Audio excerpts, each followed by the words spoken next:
Bonjour, ici David Lévesque, YouTuber ayant pour chaîne YouTube David L et également David Lévesque Supra.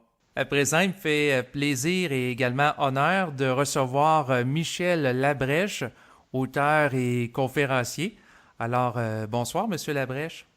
Bonsoir. Donc, ça me fait plaisir de vous recevoir pour parler de vos livres, notamment du livre que vous avez sorti récemment, qui s'intitule Les pouvoirs de la magicienne.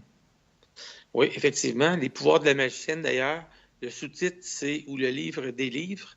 Et le pouvoir de la magicienne, on appelle ça magie, espace, sienne, S-I-E-N-N-E, c'est-à-dire notre magie intérieure. Et puis, donc, les gens, quand ils vont écouter le titre, ils vont dire les pouvoirs de la magicienne, ils vont penser que c'est une magicienne dans le monde standard traditionnel, alors que dans le fond, c'est la magicienne, donc c'est notre propre magie. Et ou le livre des livres, ça, c'est encore là, j'ai écrit le livre des livres comme Délivrez-nous du mal. Mhm. Et il y a des gens qui vont penser que ça s'écrit en deux mots, comme le livre des livres, qui en voulant dire c'est le super livre à lire. Et effectivement, moi, quand j'en fais la promotion, je dis que c'est en fait c'est l'encyclopédie de la conscience, parce que ce n'est pas un simple livre, c'est un ouvrage d'environ 2400 pages. Il y a 8 tomes de 300 pages. Ça, c'est dans le format papier qui a été sorti. C'est également disponible sur l'Internet avec e-book, Amazon, etc.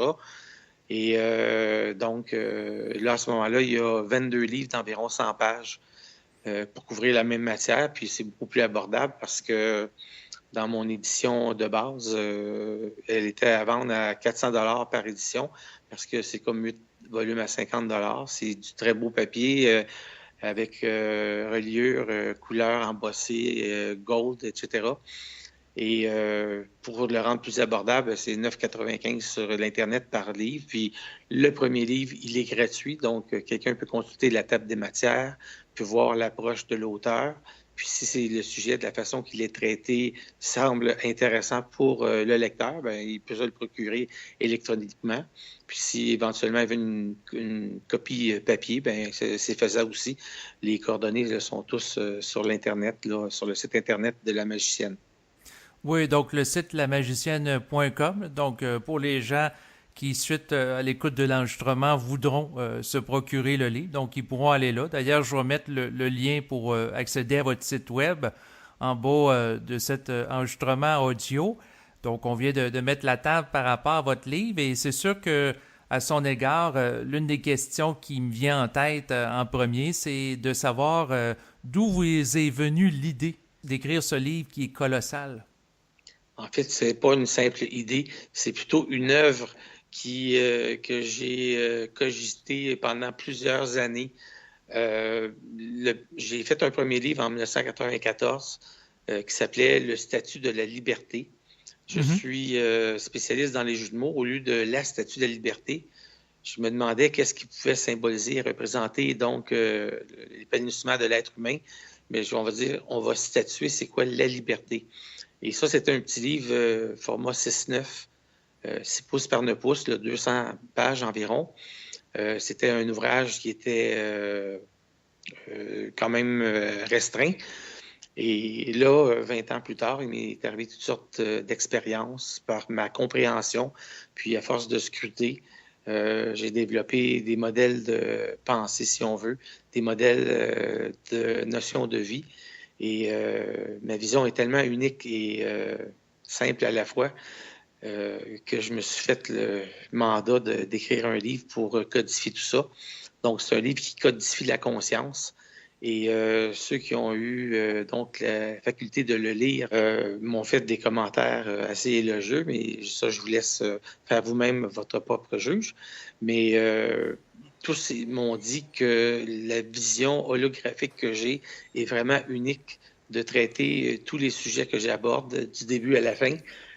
Donc, l'apparition de l'univers, donc la notion de divinité, ensuite, donc l'apparition de la vie, la formation des planètes, les systèmes solaires, puis l'élaboration de l'être humain sur la Terre, la descente des âmes dans la matière, l'incarnation, puis le développement de l'ego alternatif à l'incarnation dans la matière, qui nous donne des maux de tête, effectivement, parce que l'ego, c'est comme un sous-produit et un résultat, donc, des âmes qui sont emprisonnées dans la matière, qui doivent apprendre par expérience pour s'auto-corriger et devenir donc vibrantes pour laisser passer les principes de vie qui sont les principes de la volonté, l'intelligence et l'amour. Alors, le principe qui est le plus difficile à saisir, c'est celui de la volonté, parce que quand on est sur Terre, les gens qui ont une volonté réelle sont assez rares, vont bénéficier de... Ben justement, comment définiriez-vous la volonté réelle? La volonté réelle, c'est la volonté d'appliquer l'intelligence qui nous nourrit et qui nous fait donc déborder de créativité.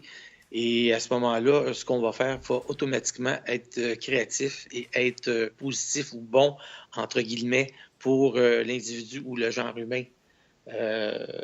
Ce qui est intelligent, c'est-à-dire qu'il y a une séquence, un ordre séquentiel où il y a des événements qui sont mis un à la suite de l'autre, qui sont très organisés.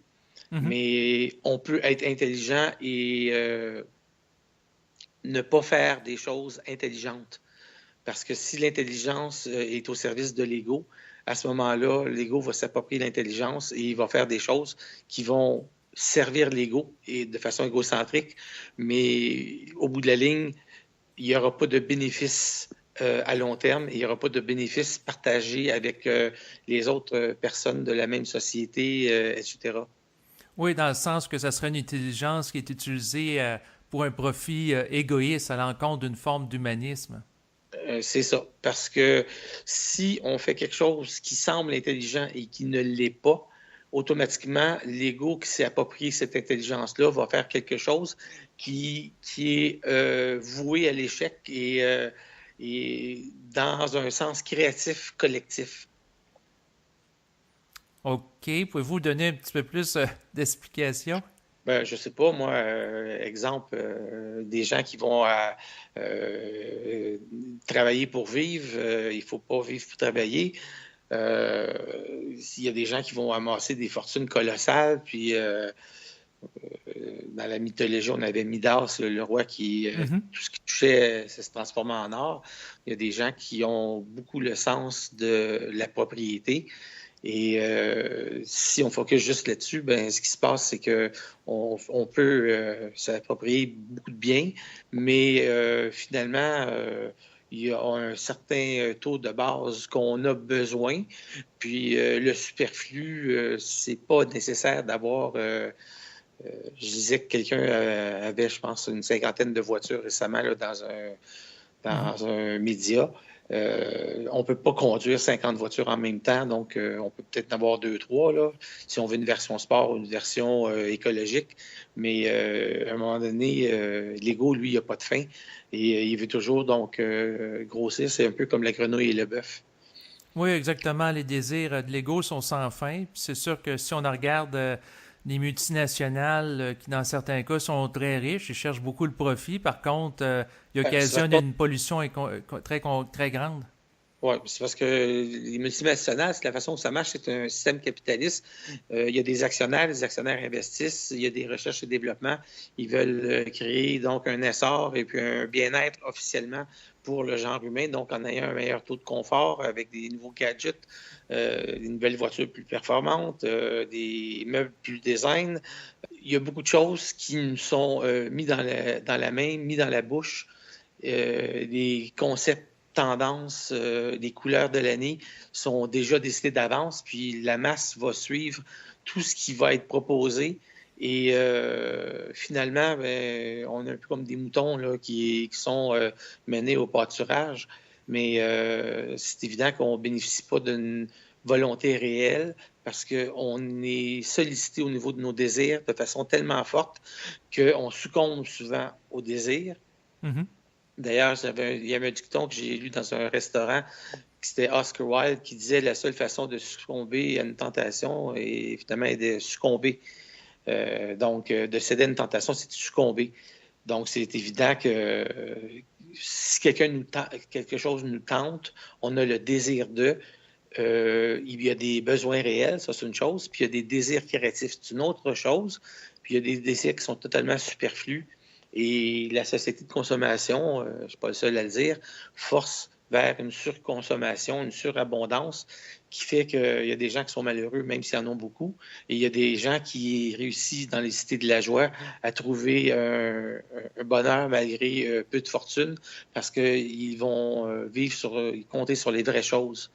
Alors, on est dans une société là, où la promotion de l'individualiste, de l'ego est à son paroxysme et fait en sorte que les gens sont individualisés et on devrait normalement être de plus en plus être en connexion et en contact parce qu'on est dans le siècle de l'informatisation, de la publication des médias. Puis les gens sont de plus en plus psychologiquement et même psychiquement indépendantisés, c'est-à-dire qu'ils sont isolés psychiquement eux-mêmes et on voit de plus en plus de dépression, de folie et de gens qui ont des malaises intérieurs de vivre dans des sociétés qui ne sont pas axées sur le déploiement de nos ressources personnelles et l'épanouissement de notre être. Et justement, par rapport à ça, est-ce que votre livre, par rapport au pouvoir de la magicienne, offre une alternative à la société présente? Effectivement, ce que ça fait, c'est que ça fait un résumé de la situation actuelle, globale, individuelle et sociétale. Et ça explique comment fonctionne le système de la pensée. J'aborde la psychologie traditionnelle avec l'ego, naturellement, mais j'abonde dans le sens de la pensée. Et le mécanisme de la pensée humaine est très, très, très mal connu.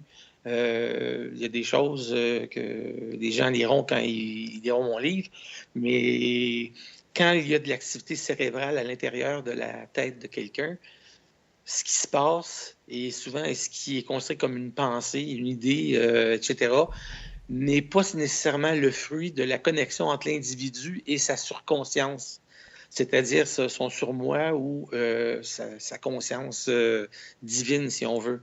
Il y a beaucoup de paresse d'âge. Le parallèle que je fais, c'est dans les ordinateurs. Il y a ce qu'on appelle des spyware, il y a ce qu'on appelle des bugs informatiques. Il y a beaucoup de choses qui sont comme des parasites de contamination. Mais le plan humain est également contaminable par des pensées qui ne viennent pas de nous. Et là, la question à 1000 $, c'est si la pensée ne vient pas de nous, elle vient d'où? Et Exactement. là, Ouais. et là, c'est ça qu'il faut avoir une ouverture d'esprit sur les mondes parallèles, sur les mondes qui ne sont pas visibles, mais qui sont réels. On a tendance à dire en science que tout ce qui existe, c'est ce qui est palpable et en tout cas, ce qui est visible pour nous autres les humains, c'est à partir de l'infrarouge à l'ultraviolet.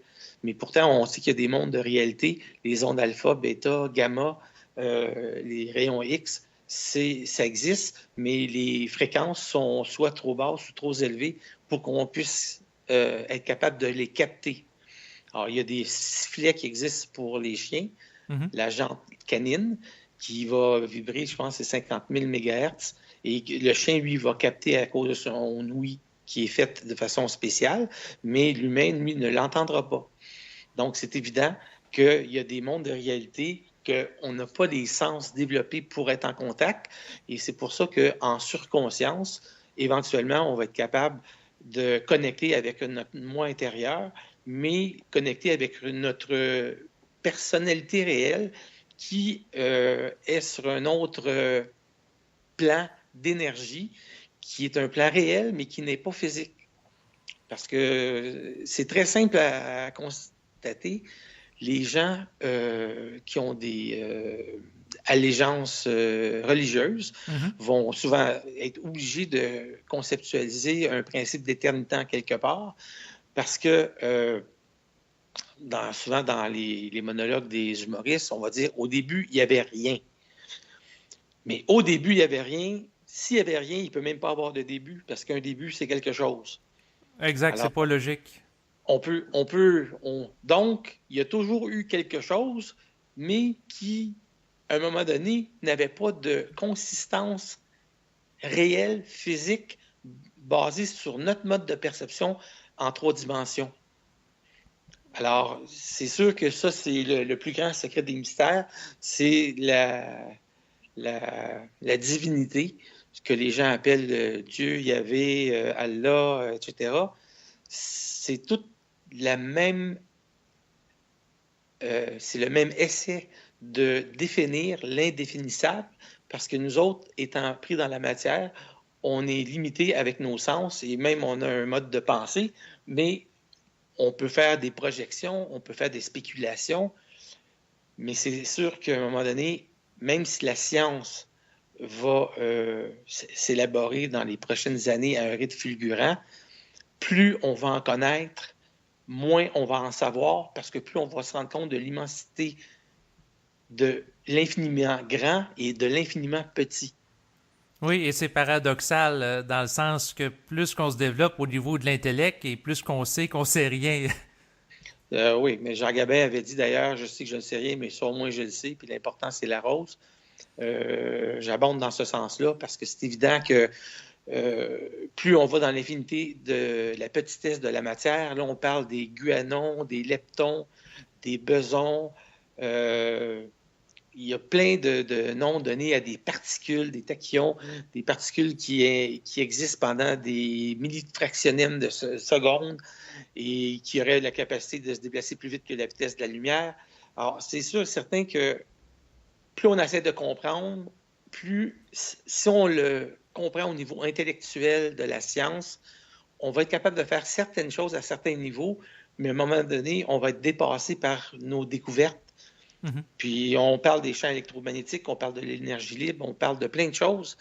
Il y a beaucoup de gens qui ont découvert des choses et que ça n'a pas vu le grand jour parce que c'est pas le temps, puis parce que la société actuelle est basée donc sur la consommation de l'énergie. Nikola Tesla, lui, qui est mort en 1947, il avait découvert beaucoup de choses par rapport aux champs électriques et les champs électromagnétiques.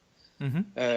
Si on prend pour acquis qu'un principe de physique de base, la règle de la main droite, on prend l'index, le pouce puis le majeur, puis on fait comme si on pointait, puis on a les 3 axes X, Y, Z. C'est bien évident que si on fait passer un courant électrique dans une résistance qui est solide, ça va engendrer un champ magnétique. Et qu'est-ce qui me fait penser à ça? Bien, c'est simplement la Terre qui tourne autour du Soleil et que le système solaire se déplace dans l'univers. Donc, la Terre peut être considérée comme une énorme résistance et le fait qu'elle tourne autour du Soleil, ça peut être un peu comme le courant électrique. Puis le champ magnétique qui est développé autour, on sait tous qu'il y a la ceinture de Van Allen, euh, il y a les forces de Coriolis, il y a beaucoup de choses qui se, qui se manifestent donc, dans la gravité humaine, mais de la Terre. Mais c'est évident qu'il y a des gens qui, malheureusement, ont découvert des choses et c'était tellement avant-gardiste que si on ne pouvait pas avoir une espèce d'étiquette mise avec une consommation, avec un appareil à mesurer, donc la quantité de consommation, bien, c'est sûr que les grandes multinationales, eux autres, ne sont pas vraiment intéressés. Ils vont vouloir qu'on épuise le pétrole au complet. Après ça, ça va être l'électricité. Puis quand il n'y aura plus d'électricité, bien là, ça va être les moteurs à eau, les moteurs à hydrogène, les champs électromagnétiques. Il y a beaucoup de choses et il doit exister de toute façon dans l'univers des forces primordiales que lorsqu'on est capable de les harnasser, euh, pas nécessairement par une technologie de pointe, mais plutôt par une volonté totale qui s'applique pour donner une direction à une énergie. À ce moment-là, quand on donne une intention et une direction, on peut maîtriser l'énergie à certains niveaux. Nous autres, on le fait à un très faible niveau, mais un jour, l'être humain va être appelé à être très grand dans sa noblesse d'esprit et pour ça, il doit se décontaminer de son propre ego qui, justement, vient pirater au niveau des désirs inconscients la volonté réelle qu'il pourrait avoir, donc, d'avoir une société épanouissante et florissante. Et pour ça, ben, il faut être capable de comprendre la vie. Il faut être capable de bien la réussir. Donc, dans la tradition psychologique, avoir un foyer, un couple, une descendance, un travail, etc., oui. Mais de plus en plus, ça va tellement vite que c'est difficile pour certaines personnes à suivre. Et les personnes qui sont les plus âgées, les premiers, les jeunes sont trempés là-dedans, donc eux autres sont habitués au changement. Parce qu'il y a, comme disent certaines personnes, il y a des postes, des jobs qui, dans 20 ans, n'existent pas aujourd'hui et qui seront créés à cause que l'accélération de l'informatique va engendrer des percées au niveau scientifique dans certains domaines. Puis, il y a des choses qu'on va voir d'ici la fin de ce siècle qui vont faire en sorte qu'on va subir une accélération totale de la capacité de l'être humain de vivre réellement. Donc, Mais autrement dit, ce que vous dites, c'est que s'il y a une augmentation des gens qui vont vivre réellement, c'est-à-dire qu'il va y avoir de plus en plus de gens qui vont se conscientiser. oui, de plus, la conscience, par exemple, c'est pas pour tout le monde. OK? Le hic, c'est que mon livre, au début, je voulais appeler ça La conscience pour les nuls. Il y a une série de livres qui ont été faits de Oui. cette façon-là. Puis finalement, après avoir analysé, j'ai dit finalement, la conscience, c'est pas pour les nuls. Dans le sens que on peut être néophyte dans quelque chose, on peut s'intéresser. Mon livre, mon encyclopédie, couvre vraiment un éventail. Là, je relate environ 200 livres euh, des best-sellers qui vont, je ne sais pas moi, Le Prophète de Khalil Gibran, Le Petit Prince de Saint-Exupéry, Le jeu de la vie et comment le jouer, La vie impersonnelle, Les catastrophes Toltec. Il y a beaucoup de livres qui ont été faits, Conversation avec Dieu, Le guerrier du Pacifique. Il y a beaucoup de livres qui ont été Mhm. faits qui sont bien et qui prennent la personne d'un point puis l'amènent à un autre point. Mais à un certain moment donné, à un certain niveau, les livres ont de la difficulté à dépasser un certain niveau de réalité. Et il y a beaucoup de gens qui sont dans leur quête du spirituel, puis finalement, ils referment leur livre personnel en disant j'ai réussi à trouver qu'il n'y avait rien à trouver, fait que finalement, je vais mettre ça de côté. C'est un temps d'arrêt qui est nécessaire, mais la conscience réelle, ça existe. Et on peut être capable d'aller dans la supraconscience. La supraconscience, il y avait Aurobindo, Rudolf Steiner. Il y avait beaucoup de gens qui ont écrit sur la supraconscience. Il y a eu le supramental Mhm. avec Bernard de Montréal, qui était un grand initié, selon moi. Et il y a beaucoup de son matériel qui est disponible sur l'Internet. Mais c'est évident que lui-même a subi une initiation et a été obligé de dompter des forces qui ne sont pas facilement domptables. On dit que, exemple, l'argent corrompt et le pouvoir de l'argent, c'est difficile à maîtriser. Il y a d'autres forces qui sont encore plus fortes, qui sont encore plus difficiles à maîtriser parce que lorsqu'on les a, ben, on peut se faire dominer par ces forces-là. Donc, c'est pour ça que la magicienne, il faut que la magie, elle nous appartienne, elle soit nôtre, elle soit sous notre contrôle et qu'elle nous fasse faire les choses qui sont créatives. Et malheureusement, il y a beaucoup de personnes qui sont trop, comment pourrais-je dire, euh, ils ne sont pas assez avertis de. Il y a toutes sortes de pièges qui peuvent se passer dans la vie. Il y a Mhm. toutes sortes de tests qu'on peut avoir. Et il faut vraiment être sur ses gardes, en général, parce que c'est sûr que si on regarde dans l'histoire, les simples fables de La Fontaine, là, ben, le renard et le corbeau, disons qu'il y a beaucoup de renards qui veulent le fromage du corbeau. Et lorsque le corbeau a ouvert le bec puis a perdu son fromage, ben, le renard, il court puis il est parti. Alors, ce que je veux dire par là, c'est que il y a des pièges dans la spiritualité. Euh, je fais une différence entre la conscience et la spiritualité. La spiritualité, c'est d'avoir une ouverture pour les mondes invisibles, si on veut, Mhm. incluant la divinité. La conscience, c'est plutôt euh, avoir accès à un monde qui va nous informer et que peu à peu, on va apprendre à mater, mais on ne devra pas être naïf dans notre spiritualité parce que la naïveté peut faire en sorte qu'à un moment donné, on est trop bon.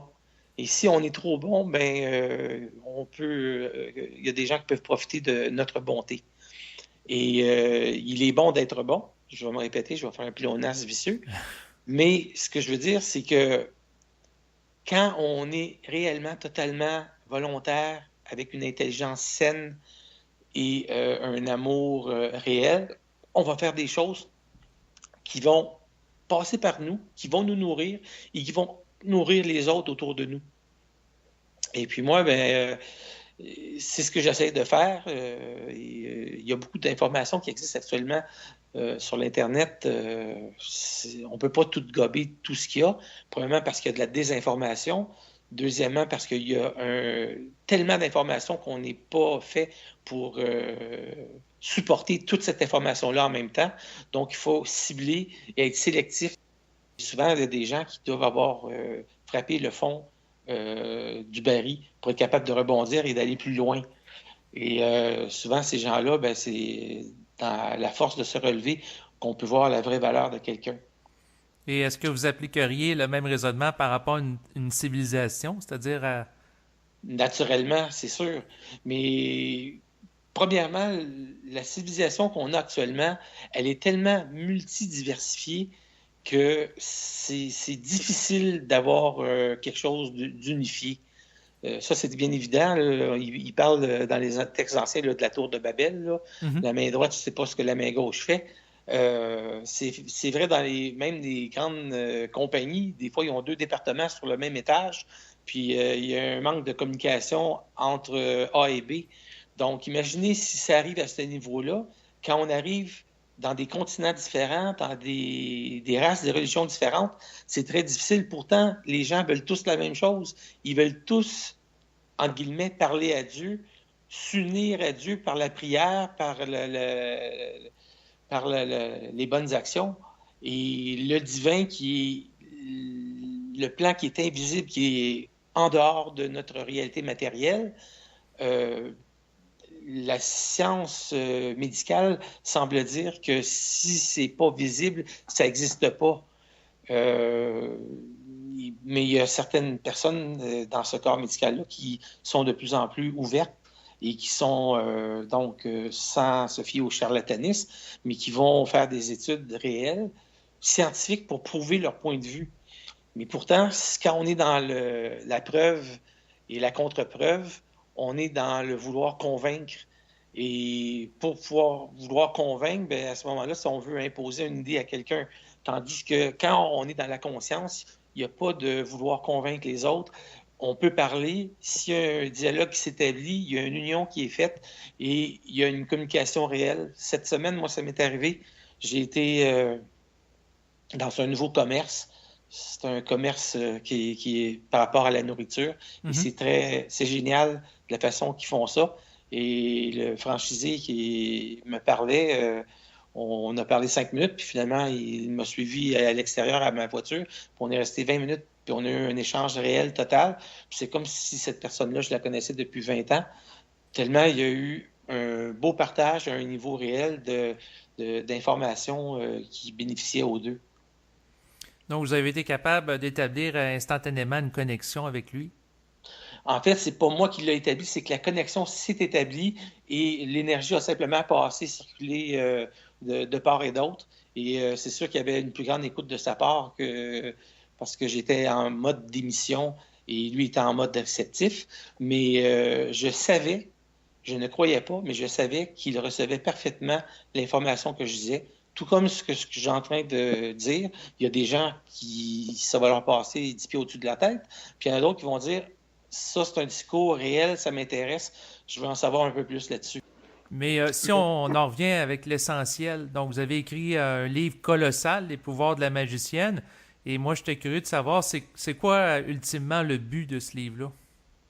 Mais le but du livre, c'est l'équivalent de la multimanette ou de la multivitamine.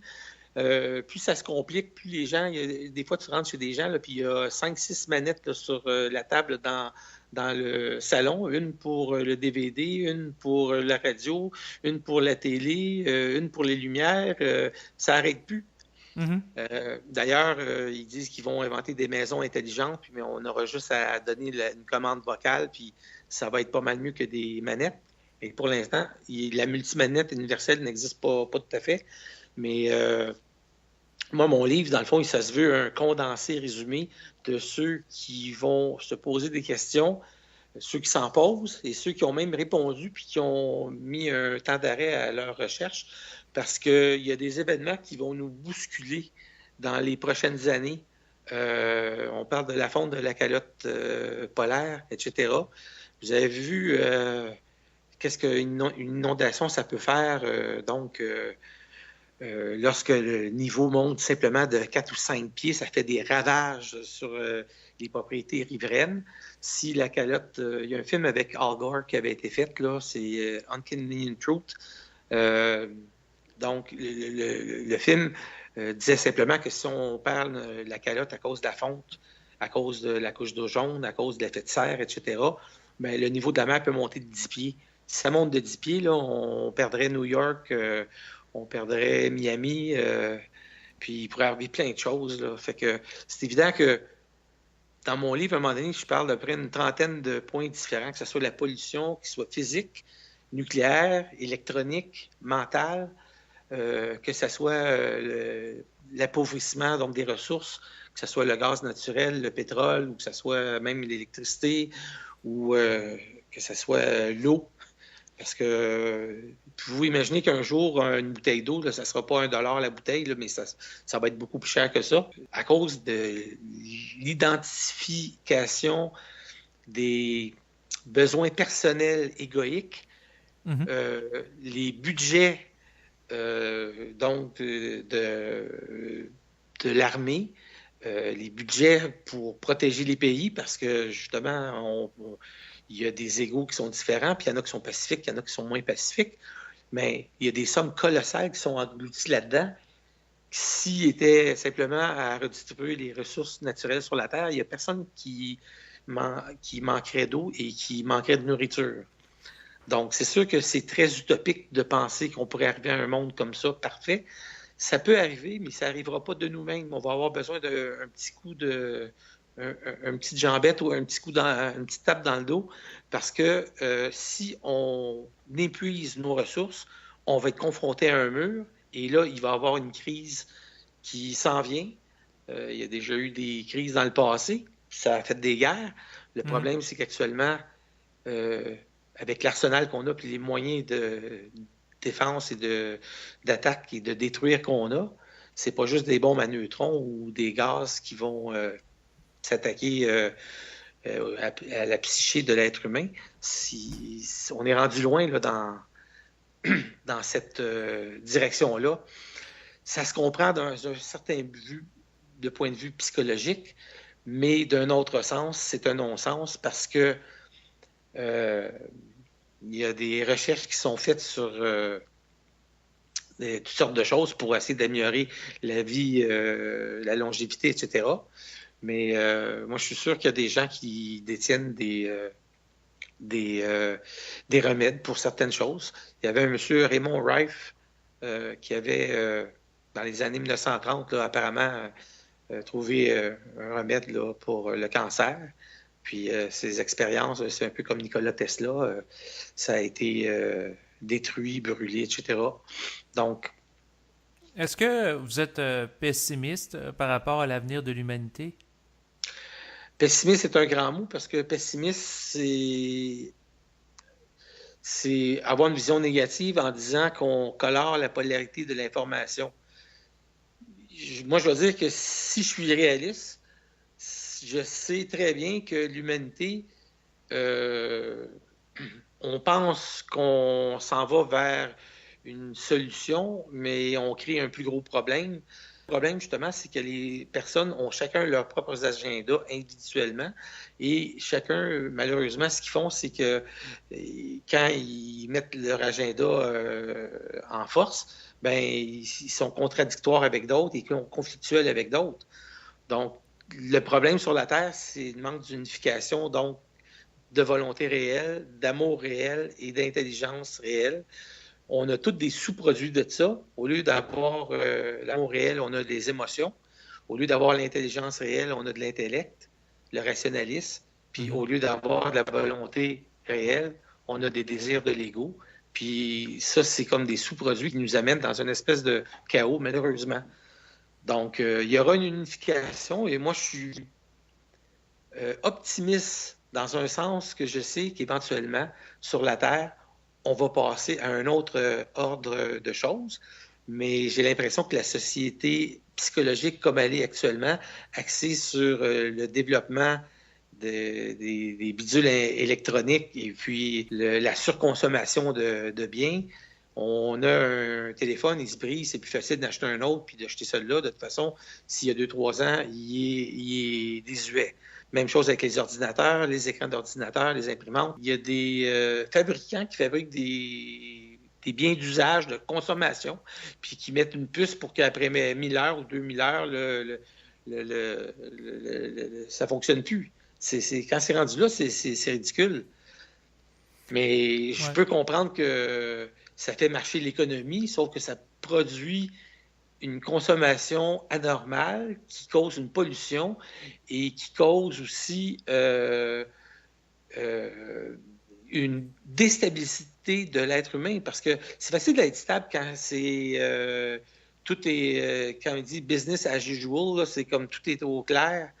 Mais si ça change, puis la semaine d'après, ça rechange, puis la semaine d'après, ça rechange, là, on est rendu que les changements, avant, les sociétés, c'était aux 100 ans, aux 50 ans, aux 20 ans. Là, c'est rendu que c'est aux 10 ans, parce que 2020 puis 2010, ça n'aura pas vraiment un rapport, numérique, là, mais plus ça va, plus la société elle s'accélère. Fait qu'à un moment donné, on va frapper une espèce d'axe où il y a un point crucial où il va y avoir un éclatement de la forme, selon ce que moi je comprends, puis je ne suis pas le seul à le dire, là.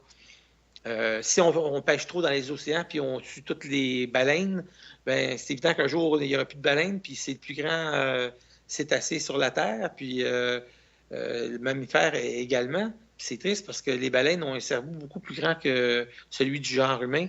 Puis si on était capable d'établir un dialogue avec ces êtres-là, quand je dis êtres, c'est des animaux, là, mais s'ils ont un cerveau de plusieurs fois avec des circonvolutions plus élaborées que celles de l'être humain, comme celui du dauphin, c'est bien évident que peut-être qu'un jour, quelqu'un va faire une percée puis va être capable de parler par l'ultrason à des êtres, puis on va établir un dialogue intelligent.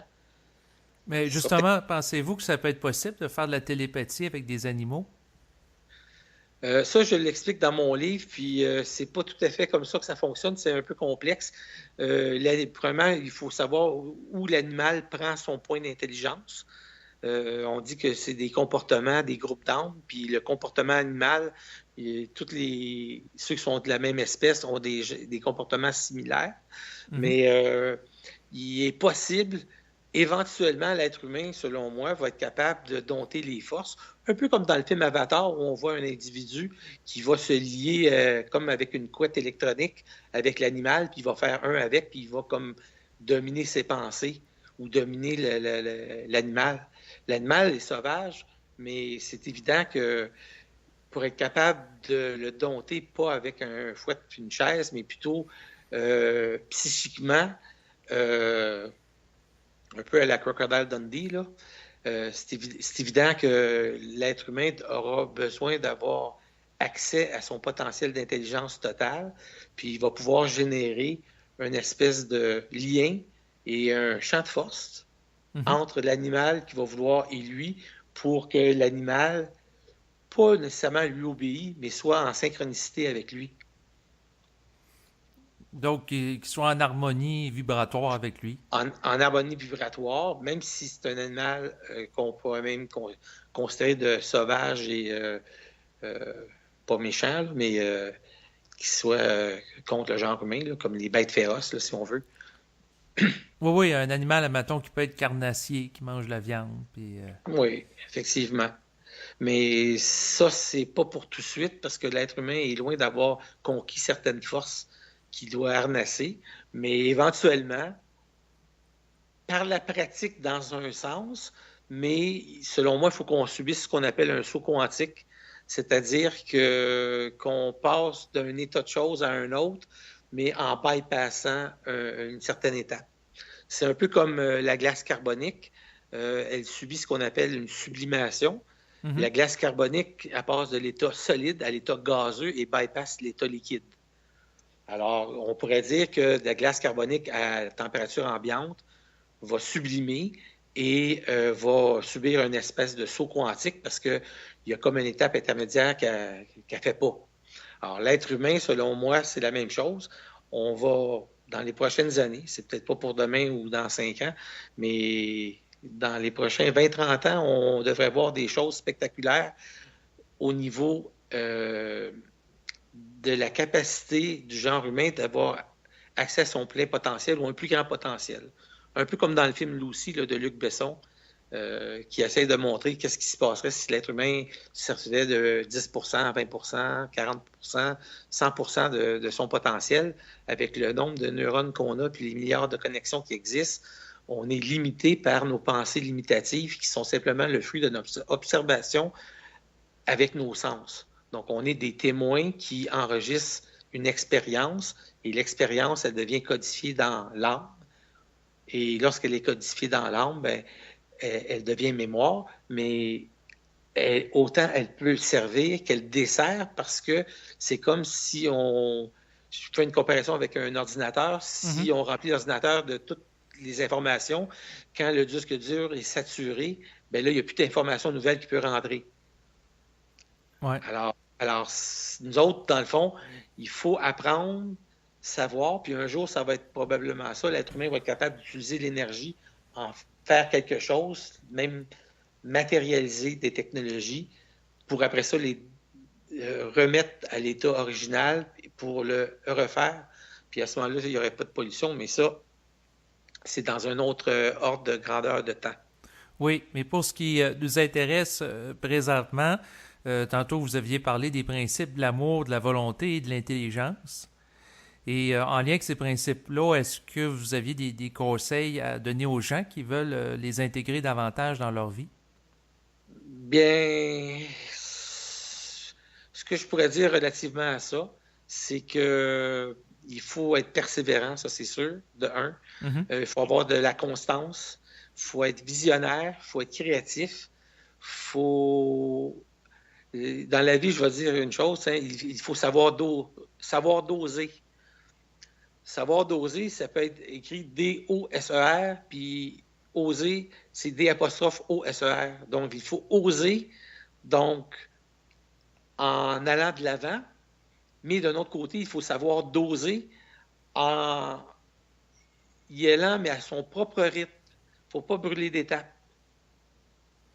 Parce que la Et, conscience, elle ouais. s'installe progressivement, sauf si la personne subit un choc énorme. Il y a des gens qui vont vivre toutes sortes de chocs durant leur vie, que ce soit un accident de voiture, que ce soit une maladie, etc. Puis à ce moment-là, ça peut provoquer des prises de conscience réelles, presque instantanées, parce que les conditions de vie sont totalement changées. Donc, autrement dit, si j'extrapole sur le collectif, si l'humanité est confrontée à des chocs graves, il y a des problèmes de pollution, comme on parlait tantôt, ben, ça va amener des prises de conscience en conséquence. C'est sûr parce que quand il y avait des guerres, le peuple humain était tellement dans une grande souffrance qu'après la guerre, l'entraide et le partage et la compassion, ce sont tous des choses qui fait en sorte que c'est beaucoup plus facile à générer ces choses-là quand on est passé par un couloir de ténèbres où il y a eu des grandes, grandes souffrances parce que personne n'est intéressé à souffrir.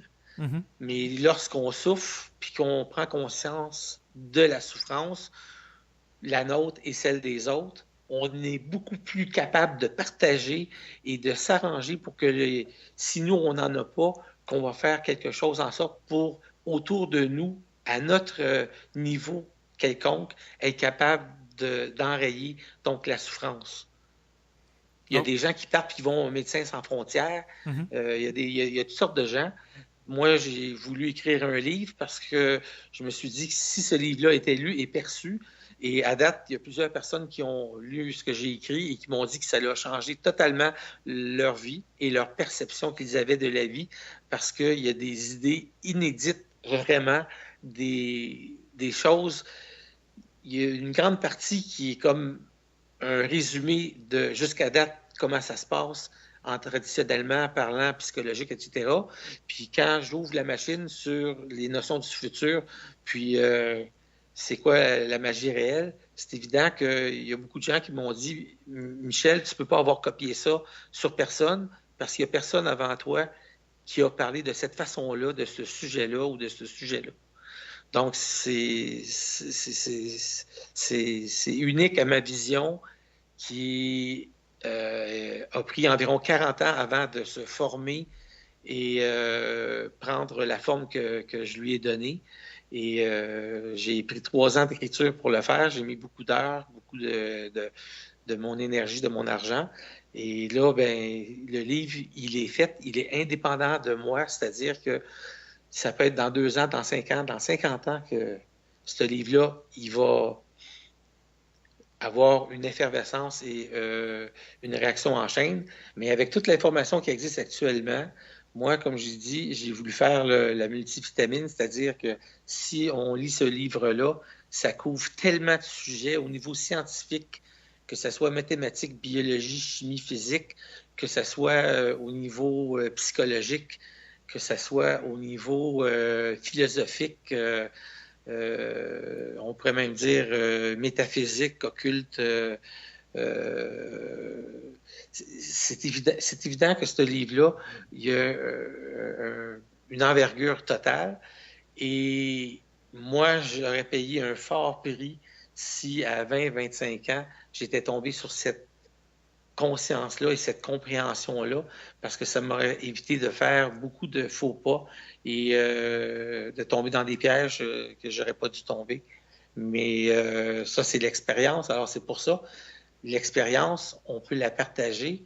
Et lorsque quelqu'un est prêt à recevoir l'expérience d'un autre, dans la conscience, même sans avoir vécu l'événement, s'il peut juste comme tirer la leçon de l'expérience, il n'y aura pas besoin de vivre.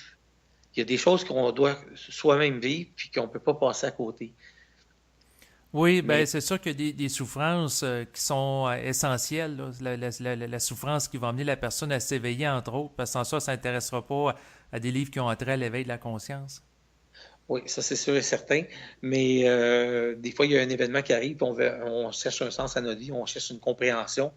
On pense que certaines personnes l'ont. Certaines personnes ont des parties de réponse, ont des bases de réponse, ont des sources de réponse. Euh, Moi, j'ai essayé de faire l'œuvre la plus avant-gardiste qui pouvait se faire à mon niveau à moi. Et c'est pour ça que j'ai pris un brin d'une partie de beaucoup d'auteurs, de beaucoup de personnes. On parle de Pablo Coelho, l'alchimiste. Mhm. Il y a plein de livres donc, qui sont plus sous forme d'histoire, qui sont plus des livres pour nous donner une morale, une leçon, puis nous faire comprendre que oui, telle chose, telle chose. Mais ce livre-là, selon moi, il va plus loin et il donne donc des explications. J'ai un chapitre complet sur les phénomènes paranormaux. J'en parle d'à peu près une trentaine, puis ça a toute relation avec la mémoire, l'électromagnétisme, la gravité terrestre.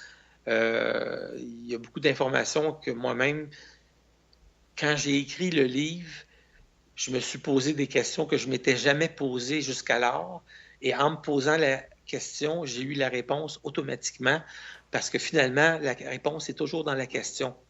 Donc, c'est l'art de poser la question qui compte. Si on est capable de poser la question de façon intelligente, on est capable d'isoler certains paramètres, puis dans les paramètres qu'on va isoler, on va avoir une base de réponse dans la question.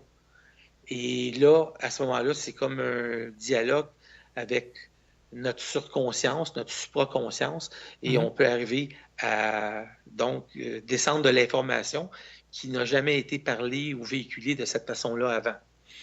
Et Donc, sinon, par rapport à votre livre, En fait, j'étais curieux de savoir parce que depuis tantôt, je vous en entends parler, puis c'est très varié. Vous abordez beaucoup de sujets dans plusieurs directions.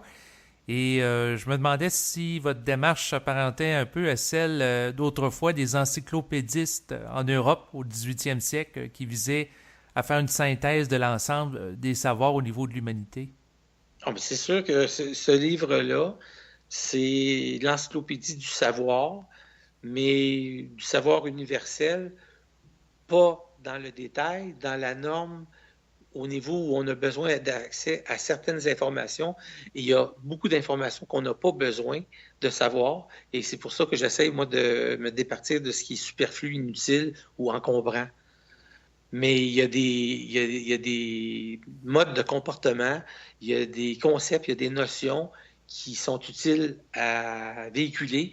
Puis un jour, on va dépasser ça, mais pour l'instant, comme on se parle avec des mots, avec des phrases, puis on fait des paragraphes, il faut utiliser les mots. Mais si dans la façon qu'on utilise les mots, on peut ne pas polariser l'information. C'est-à-dire, si je vous dis, j'ai vu, exemple, je ne sais pas moi, un beau piano. Mhm. Mais le mot beau pour une personne, puis pour l'autre personne, ça veut peut-être dire différent. L'autre va dire non, il n'est pas beau ce piano-là. Alors, tout ce que je veux dire, c'est que si on apprend à parler de façon synthétique, objectivement plutôt que subjectivement, il va y avoir moins d'erreurs de transfert d'informations dans l'information entre deux interlocuteurs. Donc, c'est ce que j'ai essayé de faire dans mon livre. J'ai bien réussi selon moi. Et c'est pour ça que la plupart des gens qui lisent, des fois, ils me disent, Michel, c'est limpide, mais il dit, des fois, on n'est pas tout à fait rendu là ou on n'est pas 100% d'accord avec ce que tu dis, mais ce que tu dis, de la façon dont tu l'expliques, on le comprend parfaitement. Donc ça, c'était ça le but de l'exercice. Donc, à travers votre livre, vous avez voulu vulgariser de l'information? Oui, vulgariser l'information, mais on appelle un chat un chat. Donc, il y a des mots qu'il faut qu'on utilise. Mais d'ailleurs, c'est drôle parce qu'avec mon éditrice, des fois, elle voulait utiliser certains mots qui étaient inconnus à mon vocabulaire. Puis je dis, ben, si moi, je ne le connais pas, ce mot-là, même si c'est le mot réel qu'il faudrait utiliser pour parler de telle et telle chose, je ne me vois pas utiliser un mot que toi, tu viens de m'apprendre. Si moi, je fais un, une collection qui veut vulgariser pour pas le commun des mortels, mais pour ceux qui sont dans la recherche donc de leur quête spirituelle consciente. Mhm.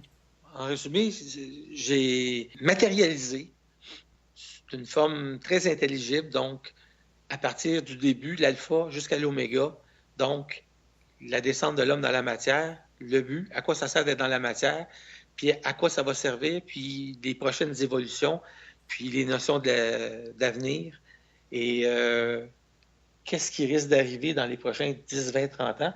C'est sûr que je ne fais pas de prophétisation, je ne fais pas d'art divinatoire, mais c'est sûr que tout le monde a le droit de faire des projections basées sur son esprit plutôt que sur ses pensées humaines. Parce que si vous regardez là, les films qui sont faits de science-fiction, mais les projections qui sont faites, qui se passent dans un avenir très lointain, sont souvent simplement une projection, mais à partir de la société actuelle. Alors que dans 400 ans, 1000 ans, 3000 ans, ça ne ressemblera pas à ça du tout. Oui, tout à fait. Mais comme vous semblez beaucoup vous intéresser au film, j'étais curieux de savoir si vous aviez un film en particulier que vous recommanderez aux gens qui écoutent l'enregistrement. Hum. Il y en a tellement. Ça peut aller le film Mon fantôme d'amour, le Ghost, avec Mhm. Demi Moore. Autant L'enfant sacré du Tibet, là, Golden Tide from Tibet avec Eddie Murphy. Il y en a beaucoup. Je vais vous dire, un que j'ai beaucoup aimé, c'est un film qui s'appelle Stardust. Alors, Poussière d'étoiles. Il y a Robert De Niro qui est là-dedans, Claire Danes et Michael Pfeiffer. Mais dans mon livre, ceux qui liront mon livre puis qui verront le film, il y a une scène, c'est un film de 2007. Puis moi, je compte en 1989, il m'est arrivé un événement que je décris dans mon livre. Mhm. Puis c'est exactement ce qu'ils ont fait dans le film. La finale du film, là, c'est vraiment... j'aurais pu écrire le script, mais moi, mon événement est arrivé 20 ans avant. Alors, c'est un film fantasmagorique, là, si on veut. C'est sûr qu'il y a beaucoup de formes là-dedans. Puis, mais des fois, les messages qui sont véhiculés peuvent être bons. Être capable de faire un film sans forme, c'est-à-dire sans créer de forme pensée auquel on va s'attacher, c'est très difficile parce qu'on se sert de l'image pour bombarder le cerveau d'un certain message. Mais il y a des films qui sont plus subtils que d'autres, et qui sont plus élevés en énergie et que le message est dans le non-dit plutôt que dans le dit. Alors, c'est sûr et certain que plus le film a l'air d'une grosse discothèque où il y a des néons, des lumières, etc., c'est sûr que plus ces films-là, ça peut être des films qui vont marcher avec un certain public, mais les films qui sont subtils, qui vont avoir des messages intéressants, ils sont, disons qu'il y en a un petit peu moins, mais il y en a un exemple, avec le film le livre de Dan Millman, Le guerrier pacifique, ils ont fait un film avec Nick Nolte. Et justement, j'ai un ami qui était sur les médias, les réseaux, puis qui a mis un segment du film qui est vraiment très, très bien. Donc, c'est sûr et certain que les films vont nous révéler à nous-mêmes de grandes vérités, de grandes sagesses, mais un jour, ils vont aller plus loin et ils vont nous faire toucher notre réalité. Donc, tous les gens qui travaillent dans la conscience abondent dans ce sens. Ceux qui sont capables de vivre de leur travail, tant mieux. Sinon, bien, ça reste dans le mode passion, dans le mode activité alternative à notre travail. Mais on va sûrement voir de grandes choses dans les prochaines années. Ça ne prend pas un grand devin pour dire ça. Et moi, j'étudie la loi des cycles. Et j'expliquais que si on mettait 1929 comme le début d'un cycle lors du crash boursier il y a environ 100 ans, bien, tout se déroule par cycle de 7 ans dans la vie. Puis en 1936, il y a un autre cycle qui commençait. En 1943, il y en avait un autre, ainsi de suite. Puis j'ai été capable d'aller à peu près jusqu'en 2035. Mais c'est sûr que ce que je dis, c'est que tout ce que j'annonce pour le futur, je suis totalement libre de ce que je dis parce que ce que je dis pourrait absolument ne pas se produire parce qu'il n'y a personne qui sait parfaitement comment va se dérouler le futur. On peut avoir une bonne idée, on peut pendant un certain temps même coller pas mal avec... c'est comme si on roule sur le bord de l'autoroute sur la voie de service, mais des événements à choc, il n'y a pas personne qui sait quand ça va nous arriver, que ça vienne de l'extérieur. Exactement. En lien avec ce que vous dites, c'est sûr qu'il y avait eu beaucoup de prophètes qui avaient fait des prophéties concernant l'an 2000, l'an 2012, là, notamment par rapport aux prophéties Maya, mais finalement, il n'y a pas eu d'événements d'ampleur apocalyptique, là, puis de destruction Non, massive de l'humanité qui ont eu non. cours. Mais il ne faut pas penser à la fin du monde, il faut plutôt penser à la fin d'un monde, c'est-à-dire qu'il y a eu la Renaissance, le Moyen Âge, pas nécessairement dans l'ordre, là. Il y a eu donc l'avènement là, du capitalisme, le communisme, etc., socialiste. Chaque époque a son règne, a ses dirigeants et a son humanité. Mais comme je dis dans mon livre, ce n'est pas le temps qui passe, ce ne sont que les hommes. Ça veut dire que le temps est immuable par rapport à lui. Puis nous autres, les hommes, les humanités se succèdent et il y a des choses qui se passent. Puis on espère vers une évolution au moins scientifique. Mais il y a des peuples qui vivent et qui vivaient il y a quelques centaines d'années et qui étaient beaucoup plus en harmonie avec la nature et qui étaient très pacifistes et qui étaient probablement plus dans le bien-être et le bonheur intérieur qu'aujourd'hui, quand on réussit à ne pas avoir ce que l'on désire ou ce que l'on croit désirer et qui nous cause toutes sortes de tourments et de problèmes, de faux problèmes finalement. Donc, c'est sûr et certain que moi, quand je projette mon esprit dans le futur, je ne suis pas capable de voir plus que dans 20-25 ans, parce qu'après ça, puis même encore avant ça, il peut arriver n'importe quoi à partir de demain. Il y a des gens qui réussissent à faire des films qui vont nous émouvoir et qui vont nous faire vibrer, mais au niveau de l'amour réel. Mhm. Puis, quand on est capable de vibrer à ce niveau-là, c'est merveilleux parce que ça nourrit toute notre être, puis c'est très stabilisant. Et tant qu'à parler d'amour réel, je serais curieux de vous entendre définir c'est quoi l'amour réel. Ben, c'est très facile, il y a une définition qui existe dans mon livre qui est sur l'Internet, puis elle est dans la table des matières, puis il n'y a pas de frais pour télécharger le premier tome. Mais finalement, l'amour réel, selon moi, si j'avais à le phraser, parce qu'il n'y a pas de mot humain pour décrire quelque chose qui fait le contact entre le monde physique et le monde de l'invisible, mais l'amour réel, selon moi, c'est une énergie qui unit toutes les consciences intelligentes dans l'univers à tous les niveaux et qui crée, je dirais, un fil énergétique comme le collier, un collier de perles, exemple. Donc, qui crée un fil énergétique entre toutes les consciences intelligentes. Et quand on vit cet état d'amour-là, le corps physique n'est pas tout à fait pour vibrer à ce taux-là, mais il peut y avoir des expériences spécifiques dans la vie de quelqu'un qui fait en sorte qu'on peut vivre momentanément des états de conscience. Moi, ça m'est arrivé, j'en parle dans mon livre, mais je peux vous dire, exemple, qu'une mère qui est en train, quand elle a fini d'accoucher puis qu'elle a son enfant sur son ventre, là, Mhm. ça tend à s'approcher pas mal de l'amour universel, total, réel. Parce que ça, c'est l'expérience humaine, probablement la naissance d'un enfant, qui est la plus belle, même si c'est dans la souffrance souvent, mais qui est le contact entre la mère et l'enfant, qui est le produit de ses entrailles, là, le produit bien souvent de l'amour, on l'espère. C'est bien évident que c'est quelque chose de privilégié. Donc, à travers l'unité avec l'enfant ou si on extrapole l'unité avec le tout.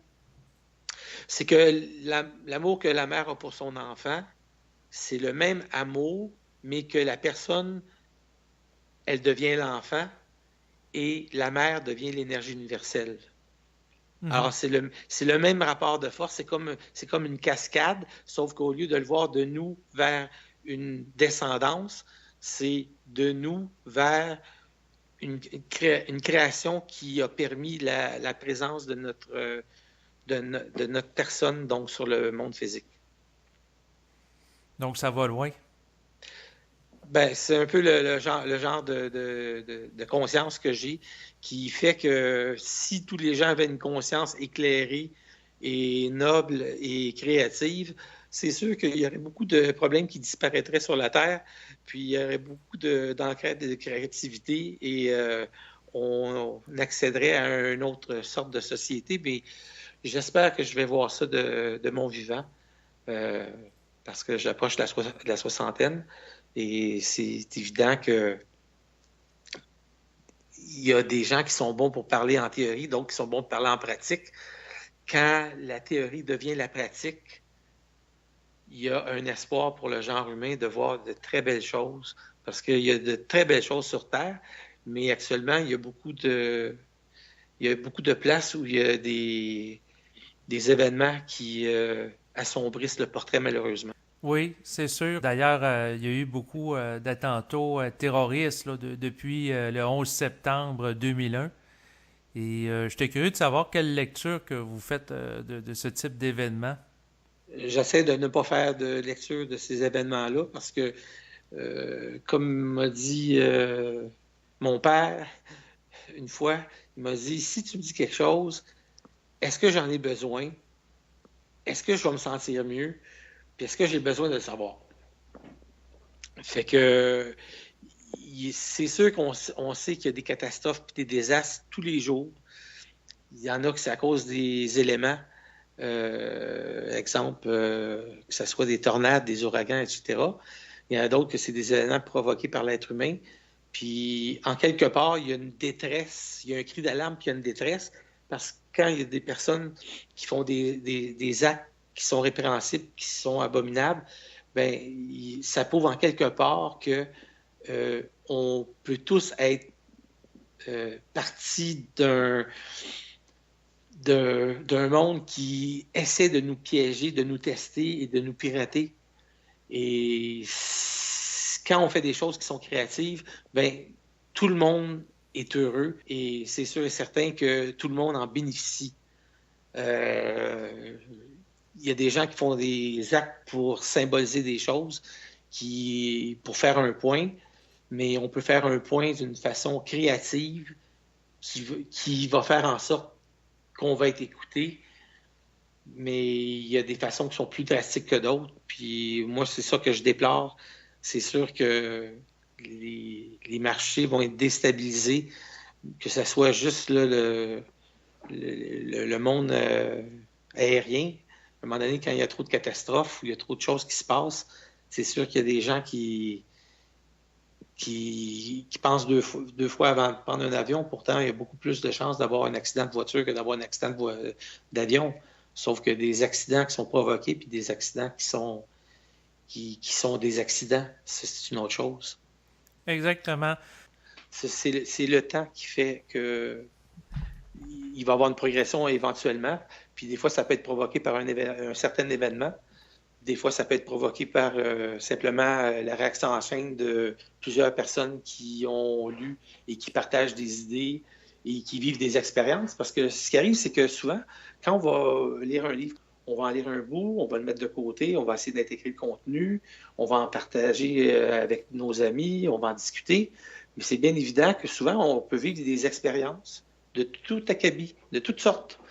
Et des expériences, qu'elles soient considérées comme une connexion avec un plan invisible ou que ce soit simplement l'expérience de parler avec un voisin qu'on avait ignoré pendant 10 ans, puis on décide d'ouvrir le contact à un moment donné, ça peut révéler des choses qui sont fort surprenantes à toutes sortes de niveaux, pas juste au niveau psychologique, mais au niveau réel. Et si on se donne la chance, si la chance est donnée au coureur, c'est bien évident que on peut réussir à faire des choses qui vont avoir une belle ampleur. Puis, comme on dit, on va tous bénéficier du talent de un et de l'autre qui va être mis à profit. Exactement. Mais sinon, parlant d'expérience, est-ce que lors de la rédaction du livre, vous avez vécu des expériences paranormales? Euh, Quand on dit paranormal, il faut bien phraser, parce que paranormal, ça veut dire qu'il est en dehors de la norme. Oui. Anormal, ça veut dire qu'il n'est pas normal. Ce qui est en dehors de la norme est anormal de toute façon. Alors, dans mon livre, j'explique qu'en biologie, on apprend la courbe T de Student. C'est une courbe qui dit que finalement, il y a une espèce de cloche qui existe, qui inclut 98% du monde qui rentre dans la moyenne. Mais on a 1% à gauche et 1% à droite qui est super en dessous de la moyenne et super en haut de la moyenne. Donc, est-ce que Einstein et Mozart étaient anormaux? Oui, parce qu'ils étaient en dehors de la norme. Est-ce que dans le film Rain Man ou Forrest Gump, où les autistes sont des gens qui sont anormaux? Oui, parce qu'ils ne sont pas dans la norme. La seule chose que je peux vous dire, c'est qu'il y a des questions que je me suis posées.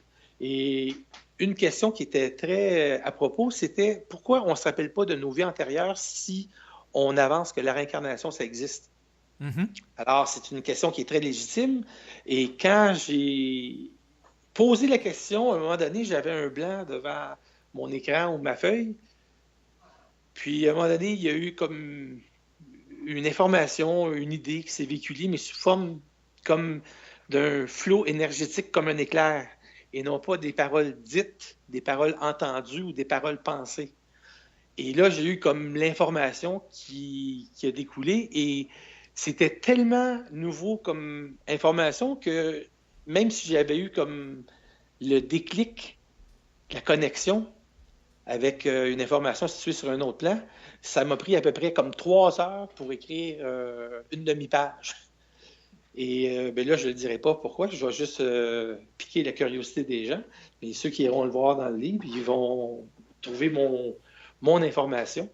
Et il y a bien des gens qui disent que ce que je dis, ça pique la curiosité, puis par la suite, quand on rentre dans le livre, ça fait du sens, c'est logique, puis à un moment donné, c'est tellement logique que c'est plus logique, c'est de l'intelligence, de la conscience, qui est simplement verbalisée pour décrire des comportements, des phénomènes, des notions, des concepts qui n'ont pas été observés de cette façon-là précédemment.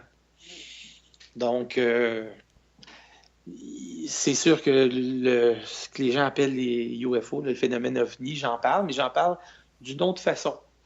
Euh, il y a beaucoup de gens qui sont dans le monde de la spiritualité, qui aiment parler des anges, l'arbre séphirotique, etc. J'en parle, mais j'en parle d'une autre façon. Il y a des gens qui parlent des phénomènes paranormaux, là, ce qu'ils appellent le ESP. Là. C'est encore la même chose, j'en parle, mais j'en parle plutôt différemment. Puis les explications que j'amène ils se tiennent tellement ensemble qu'à un moment donné, il y a des gens qui disent ben, ça peut pas être pas ça parce que quand tu as fini de dire ce que c'est, ça laisse aucune place pour le doute. Donc, il y a des fois, quand tu parles puis tu sais pas trop la réponse, tu es mieux de ne pas la donner ou de dire ben ça c'est spéculatif ou de dire ça, je suis pas trop sûr. Mais quand tu parles, puis tu parles en autorité, ça veut juste dire que quand tu parles, c'est que tu es en pleine conscience et tu es en plein moyen de possession de ta connexion avec ton niveau d'énergie qui est situé sur un autre plan. Puis quand tu dis quelque chose, puis que c'est ça, c'est dans un sens non contestable parce que c'est une affirmation.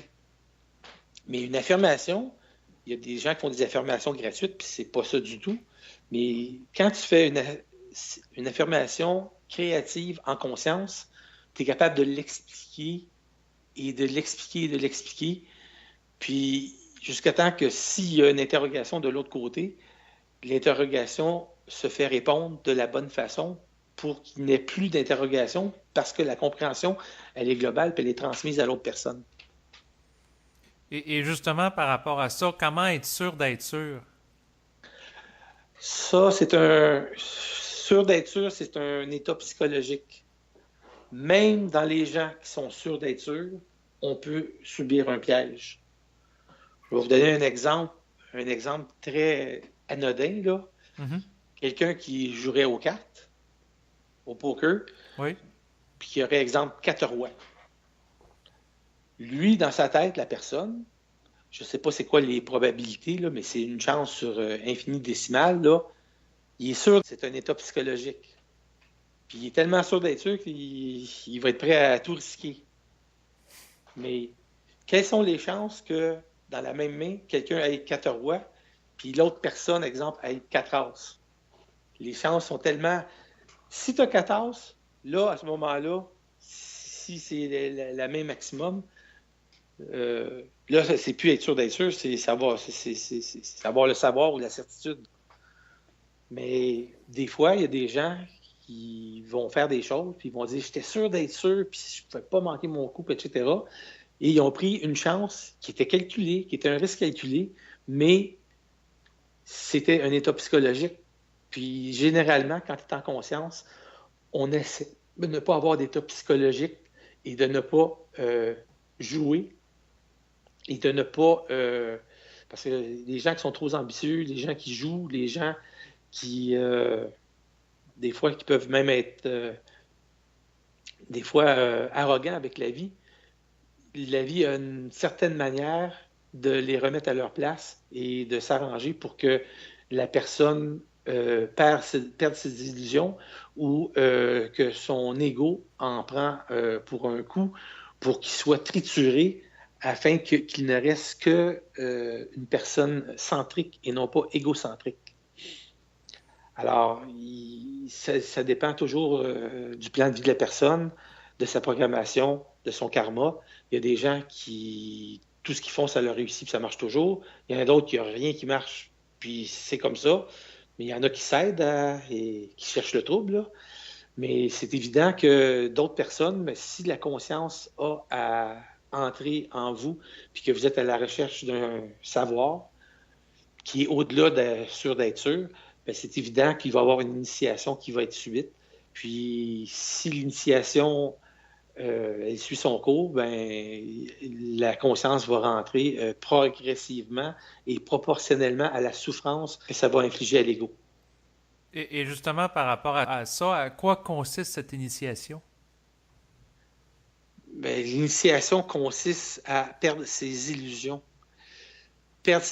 spirituelles par rapport à toutes sortes de principes, parce que la conscience, souvent les gens ont une quête, la quête du Graal, ils ont une idée préconçue qu'est-ce que la conscience, puis finalement, à la fin, de la conscience pure, ça n'a pas de nom, c'est pas dans un mouvement, c'est même pas de la supraconscience, c'est pas du supramental, c'est pas le total awareness, c'est pas le nouvel âge, c'est simplement de savoir les choses qu'on a à savoir au moment où on a à le savoir de la bonne façon pour nous permettre de vivre une vie qui a de l'allure, qui est créative.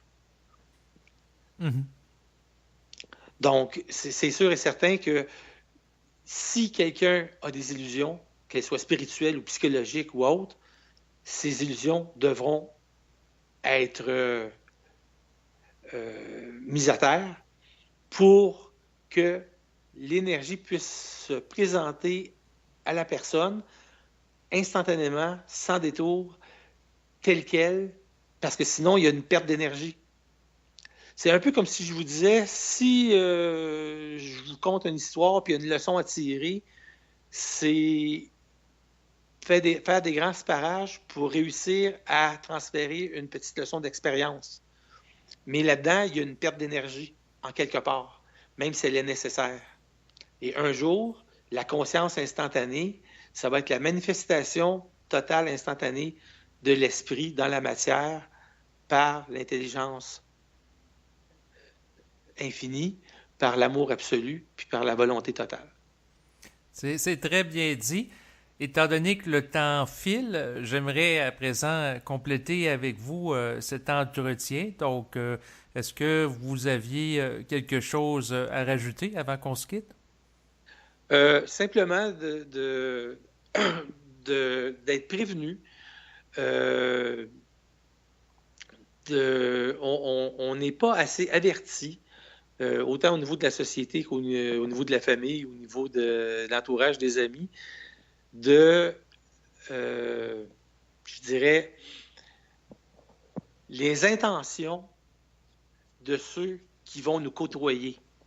Parce que comme tout le monde a un certain agenda, quelqu'un qui a de la bonne volonté, puis quelqu'un qui ne voit pas les mauvaises intentions des autres parce qu'il n'y en a pas, peut totalement se faire berner par les autres. On peut profiter de lui. Il y a des gens qui sont des grandes âmes, qui sont prêts à faire l'aide, service à l'humanité. Mais il faut juste être aguerri au fait que souvent, les tests et les pièges qui vont nous être mis quand on a nos gardes baissées et avec souvent des gens qu'on ne va pas se douter. Donc, ça peut être dans nos proches, ça peut être dans notre entourage, ça peut être dans notre famille, des gens qui vont nous faire vivre des tests ou des événements qui vont induire de la souffrance. Puis, c'est pour ça qu'il faut apprendre.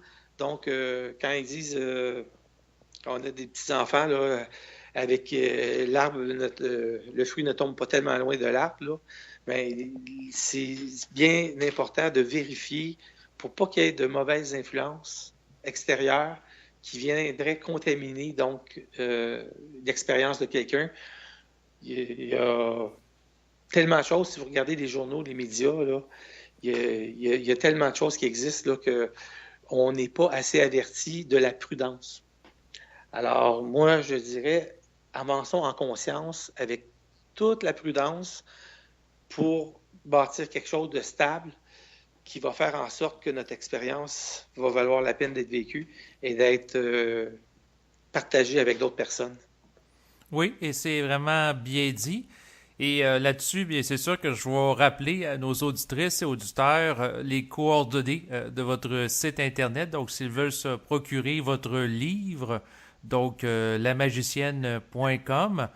Et par rapport à votre livre, donc, si j'ai bien compris, là, les gens peuvent se le commander là, par Internet. Oui, oui. C'est sur la plateforme e-book avec Amazon, Kindle, puis toutes ces compagnies-là. Ils peuvent prendre le premier livre, c'est gratuit. Les autres livres, ils peuvent lire jusqu'à 20% du matériel, puis ça coûte rien. Et s'ils aiment ça, ils peuvent payer. Je crois que c'est en bas de 10 dollars par livre. Et il y en a, je crois, 22. Et puis, c'est sûr et certain que juste en parcourant la table des matières, ils vont pouvoir voir la progression des idées puis le nombre de sujets arborés, qui est vraiment, comme on dit, le travail d'une vie.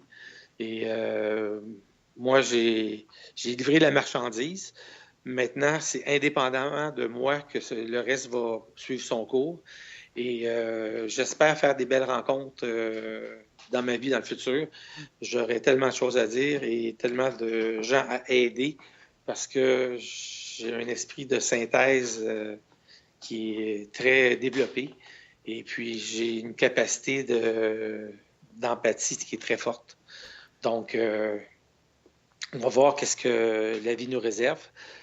Et on va essayer de ne pas trop se nourrir justement de journaux à potins qui nous inondent d'informations qui nous déstabilisent là, par rapport à la politique mondiale, à l'économie mondiale, etc. Il y a beaucoup de choses qui sont fantastiques puis qu'on ne parle pas. Ça, c'est triste. Et c'est la raison pour laquelle j'ai décidé de faire une chaîne sur YouTube.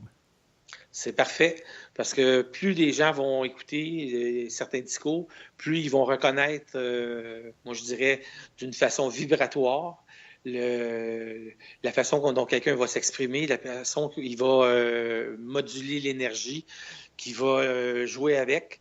Et les meilleures entrevues sont celles qui ne sont pas préparées d'avance, naturellement. Puis, d'ailleurs, moi, quand je fais des conférences, j'en ai fait quelques-unes. J'ai jamais de texte avec moi. Ça passe par l'esprit. Et bien, on va compléter à présent l'enregistrement. Donc, je vous remercie infiniment pour le temps que vous avez consacré à réaliser cet entretien.